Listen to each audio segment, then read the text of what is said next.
Bon. Bon, bah, bonjour à tous et bienvenue. Ouais, mais faut pas les trop aller dans ce matin. Tu comprends ça, c'est pas grave. Oui, oui, on coupera. Donc, bon, bah, bonjour et bienvenue. Très content que vous soyez là, présents. En plus, vous êtes un petit nombre, donc c'est sympa.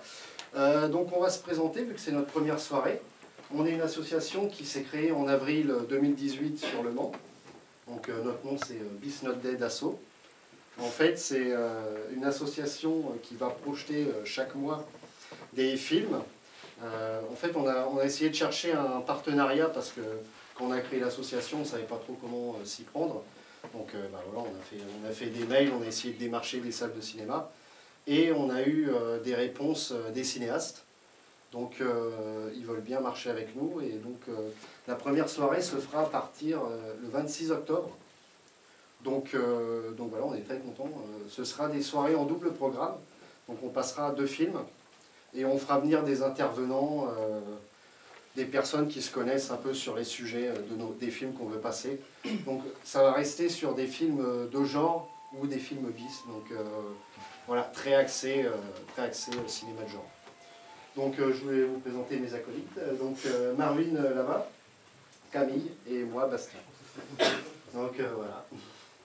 Je crois que j'ai tout dit pour la première fois. Alors, du coup aussi en parallèle des cinéastes, là c'est notre première soirée au français. Donc voilà, avec Johan qui est parti, qui nous a permis de faire notre première soirée ici avec une vision un peu différente de la chose, parce que c'est beaucoup plus underground quoi on va dire. Et donc, du coup voilà, on va passer Massacre à la tronçonneuse. Donc voilà.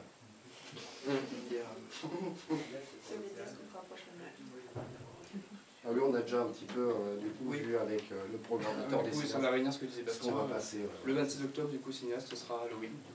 Ce sera Halloween de John Carpenter. Et Halloween 2 aussi, de Rick Rosenthal. Donc voilà. On a déjà la deuxième soirée au cinéaste, mais ça fera beaucoup d'infos. Et l'intervenant, c'est un film Carpenter, il n'y en aura pas. On va être gentil. On a hésité.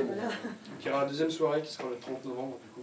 Soirée Bruno Mattei avec Virus Cannibal et les rats de Manhattan. Et en intervenant, il y aura David Didlot, pour ceux qui connaissent aussi. Qui a écrit un ouvrage sur le réalisateur italien. Donc, il a gentiment accepté de venir. Tout un programme. Voilà, c'est ça.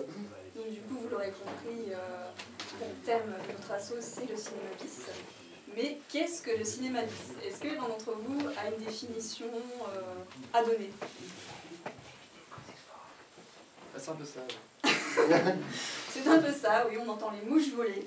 Donc c'est vrai que c'est un terme qui est difficile à définir, parce que le bis, ça reste méconnu, voire dénigré, parce qu'on a tendance à systématiquement l'amalgamer comme nanar. Alors, il y a du cinéma bis qui parfois est du nanar, mais le nanar n'est pas systématiquement du cinéma bis, donc il ne faut pas le confondre. Pour le définir brièvement, le bis, en fait, ça englobe tous les styles cinématographiques, que ce soit l'horreur, l'aventure, le gore, l'action. Mais surtout, pour le définir, c'est avant tout un cinéma à petit budget. Et ce qui est intéressant, c'est que c'est surtout ces moyens financiers modestes, mais souvent accompagnés d'une équipe de tournage pleine de bonnes idées et de bonne volonté, qui donnent vraiment des petites perles cinématographiques. Et c'est ce qu'on veut vous présenter, vous faire partager. Voilà. Voilà, c'est ça. Parce que le but premier, bah, c'est le partage des films que nous-mêmes on a aimés. Donc c'est pour ça que ce soir, on a choisi de vous montrer Massacre à la tronçonneuse. Donc pour la première soirée, on s'est dit on ne va pas toucher dans la petite série B ou Z inconnue. On s'est dit on va prendre un gros classique de l'horreur. Donc c'est un film qui a été réalisé par Tobe Hooper en 1974. Et avec un budget de 83 000 $, donc c'est une production plutôt on va dire, minime, on va dire. Et dès sa sortie, il a eu beaucoup de succès. Il a eu notamment le prix du public à Avoriaz en 1976. Donc c'est un film qui a énormément marché. Et qu'est-ce que je voulais dire? Et aussi, il faut savoir que le titre VO s'appelle Texas Chainsaw Massacre. Voilà. Voilà, c'est ça, c'est celui-là. C'est l'affiche japonaise. Et du coup, donc, il a été tourné au Texas, sur place. Voilà, c'est pas en studio comme la plupart des grosses productions d'aujourd'hui. Et justement, ce qui est assez drôle, c'est que le réalisateur a décidé de trouver son nom, Texas Chainsaw Massacre, seulement quelques semaines avant la sortie du film au cinéma. Donc il hésitait en fait à l'appeler Leatherface, qui veut dire tête de cuir, comme ils disent dans le film plus tard, ou aussi Head Cheese. Alors là, j'avais pas trop compris. Tête de fromage. Voilà, je sais pas. Donc voilà. Donc voilà, du coup le film a bien marché, mais en même temps il a été censuré dès la sortie. Ça commence mal. Donc il passait en France dans les cinémas porno, parce que c'était interdit au moins de 18 ans. Donc voilà, ce qui faisait le côté vraiment tout le monde voulait le voir, parce que je ne sais pas trop ce que c'est que cette ovni, c'est interdit, etc. Donc pour donner des petites infos, le film est sorti en 96 en Finlande, pas avant, en 99 en Angleterre. Donc, voilà. Et du coup, il est sorti en VHS aussi en 79 en France. Il a été distribué qu'en 82 par René Château. Production. Il y a pas mal de films comme ça. Et en plus, oui. C'était tiré d'une histoire vraie, je ne sais pas si c'est la vraie. Ouais, c'est... Inspiré. Il s'inspire d'une histoire de jeunes qui se sont fait capturer justement au Texas. Mais ça s'inspire aussi d'un autre serial killer dont on va vous parler juste après. Là, on va vous parler un peu des conditions du tournage. Oui, parce qu'en plus de la censure qui n'a pas été facile à contourner, il faut savoir que le tournage lui-même a été vraiment compliqué. Comme c'était tourné au Texas, il faisait très chaud, donc il y avait une chaleur de 40 degrés. Et en plus de ça, les décors étaient constitués de viande de poulet qui cuisait littéralement. Donc je vous laisse imaginer l'odeur. Ça rendait malade les acteurs. Et en plus, il y a certains plans de tournage qui duraient des heures et des heures. Pour ceux qui ont déjà vu le film, on a la célèbre scène du dîner, apparemment elle a pris 27 heures. Donc on peut imaginer qu'à la fin, les comédiens ne jouaient même plus les 5D, ils le devenaient vraiment. Quoi.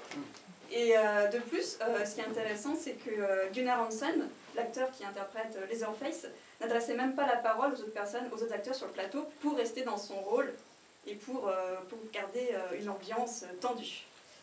Il paraîtrait même que pour bien saisir la personnalité de son personnage, il se serait enfermé en psychiatrie avant le tournoi. Ça n'a jamais été vérifié. Ouais, c'est des petites légendes.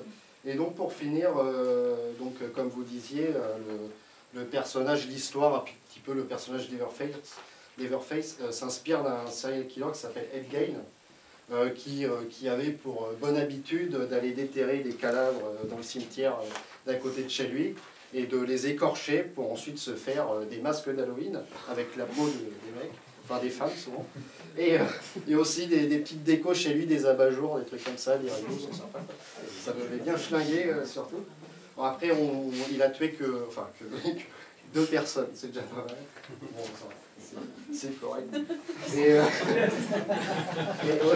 Et aussi, derrière ce film, forcément, on peut voir, vous verrez la brutalité du film, mais Tobe Hooper avait quand même aussi une intention derrière de dénoncer un petit peu tout le mythe un peu sacré du rêve américain, donc en montrant des jeunes à l'esprit libéré se faire massacrer par les gros rednecks du Texas, quoi. Donc c'était un peu ça l'idée.